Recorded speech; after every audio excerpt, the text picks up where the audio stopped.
مفتی صاحب کی بارگاہ میں عرض ہے کہ ہم نے سنا ہے کہ سرکار مدینہ صلی اللہ تعالیٰ علیہ وسلم نے شب معراج اللہ تعالیٰ کا دیدار نہیں کیا بلکہ جبریل علیہ السلام کو اصل صورت میں دیکھا تھا، اس کی کیا حقیقت ہے وضاحت فرما دیجیے۔ دوسرا ہم نے یہ بھی سنا ہے کہ قرآن پاک میں ایک آیت ہے جس کا مفہوم ہے کہ اللہ تعالیٰ کو کوئی آنکھ نہیں دیکھ سکتی، تو پھر حضور صلی اللہ علیہ وسلم نے اللہ تعالیٰ کا دیدار کیسے کیا؟ قرآن پاک میں اللہ تبارک و تعالیٰ نے دو مقام پر معراج کا تذکرہ کیا۔ دوسرا مقام ہے والنجم اذا ہوا، یعنی اس چمکتے ستارے محمد صلی اللہ علیہ وسلم کی قسم جب وہ معراج سے اترے،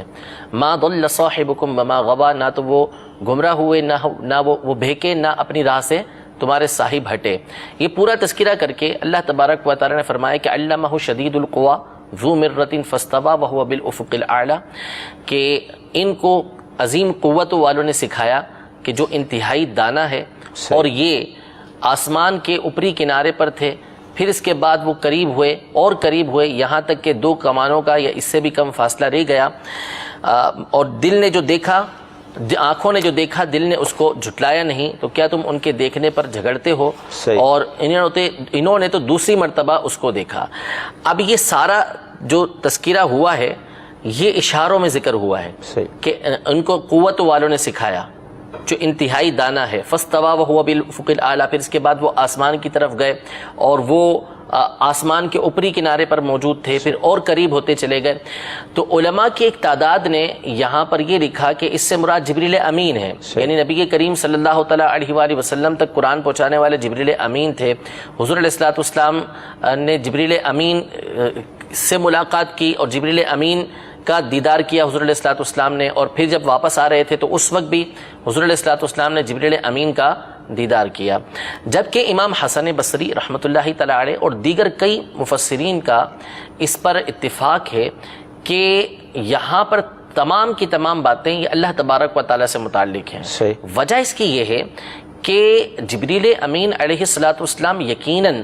اللہ تبارک و تعالیٰ کے برگزیدہ فرشتے ہیں، بندے ہیں اس کے اللہ تبارک و تعالیٰ کے، لیکن یہ نبی کریم صلی اللہ تعالیٰ علیہ وسلم کے دربار کے خادم ہیں، اور ان کو حضور علیہ الصلوۃ والسلام کے خادم ہونے پر فخر ہے۔ اب یہ جو سارا اب سورہ والنجم کو پڑھیں گے تو آپ کو انتہائی لطف محسوس ہوگا کہ اللہ تبارک و تعالیٰ کتنے پیارے انداز میں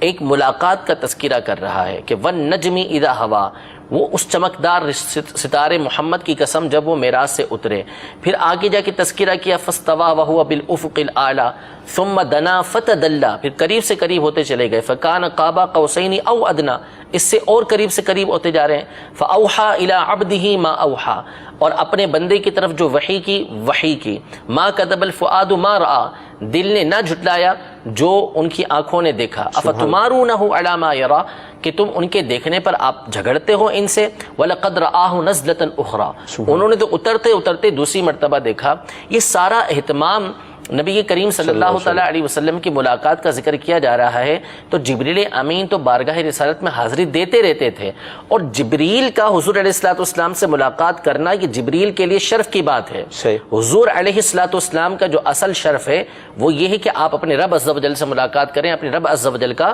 دیدار کریں۔ تو قرآن پاک کی ان آیات کے اندر اسی بات کی طرف اشارہ کیا گیا ہے، اسی بات کو بیان کیا گیا ہے جو حق اور سچ ہے، کہ یہاں پر جو ملاقات کا تذکرہ ہے وہ اللہ تبارک و تعالیٰ سے ہے، دیکھنے کا جو تذکرہ ہے وہ اللہ تبارک و تعالیٰ کا دیکھنے کا ہے۔ اور پھر احادیث صحیحہ اس باب کے اندر موجود ہیں، اگرچہ کہ صحابہ کرام علیہم رضوان کے زمانے سے اس میں اختلاف آ رہا ہے۔ حضرت عائشہ رضی اللہ تعالی عنہا، حضرت عبداللہ بن مسعود رضی اللہ تعالی عنہ اس بات کے قائل تھے کہ دیدار الہی نہیں کیا نبی کریم صلی اللہ علیہ وسلم نے، لیکن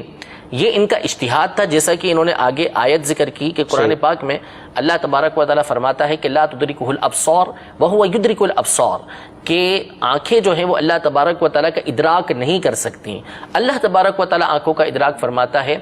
اس کا مطلب ہے احاطہ کرنا، یعنی کوئی بھی نگاہ اللہ تبارک و تعالیٰ کا احاطہ نہیں کر سکتی، گھیر نہیں سکتی اس کو۔ تو یہ تو حق اور سچ ہے کہ اللہ تبارک و تعالیٰ کی ذات لا متناہی ہے، کس میں قوت ہے کہ اللہ تبارک و تعالیٰ کی ذات کا ادراک کر سکے، لیکن نبی کریم صلی اللہ تعالیٰ علیہ وسلم کا دیدار کرنا الگ چیز ہے، احاطہ کرنا الگ چیز ہے۔ قرآن پاک میں قیامت کے حوالے سے اللہ تبارک و تعالیٰ نے واضح الفاظ میں ارشاد فرمایا وجوہ یومئذ ناظرہ الی ربہا ناظرہ، کہ اس دن کچھ چمکتے چہرے ہوں گے کھلے ہوئے چہرے ہوں گے جو اپنے رب کا دیدار کر رہے ہوں گے۔ اس آیت میں اللہ تبارک و تعالی نے دیدار الہی کا تذکرہ کیا کہ بندے دیدار الہی قیامت کے دن کریں گے۔ اب جہاں تک رہا حضرت عائشہ اور حضرت عبداللہ بن مسعود رضی اللہ تعالی عنہما کا موقف، تو یہ اپنے اجتہاد کی بنیاد پر تھا۔ دوسری طرف خود احادیث صحیحہ کے اندر نبی کریم صلی اللہ تعالی علیہ وسلم نے اپنے رب کو دیکھنے کا ذکر کیا کہ رأیت ربی، میں نے اپنے رب کو دیکھا۔ حضرت عباس رضی اللہ تعالی عنہ اور حضرت انس رضی اللہ تعالی عنہ اور دیگر صحابہ کرام علیہم الرضوان اور تابعین کی ایک تعداد ہے جو اس بات کو واضح الفاظ میں بیان کرتی ہے کہ نبی کریم صلی اللہ تعالی علیہ وآلہ وسلم نے اپنے رب عز و جل کا دیدار کیا۔ اور حضرت امام احمد بن حنبل تو اتنی مرتبہ یہ کہا کرتے تھے کہ رآ رآ رآ رآ رآ بولتے رہتے تھے، یہاں تک کہ آپ کا سانس ٹوٹ جاتا تھا کہ حضور علیہ الصلوۃ والسلام نے اپنے رب عز و جل کو دیکھا ہے۔ تو احادیث صحیحہ اس باب کے اندر موجود ہیں کہ نبی کریم صلی اللہ تعالی علیہ وآلہ وسلم نے اپنے رب عز و جل کا دیدار کیا ہے۔ سبحان اللہ۔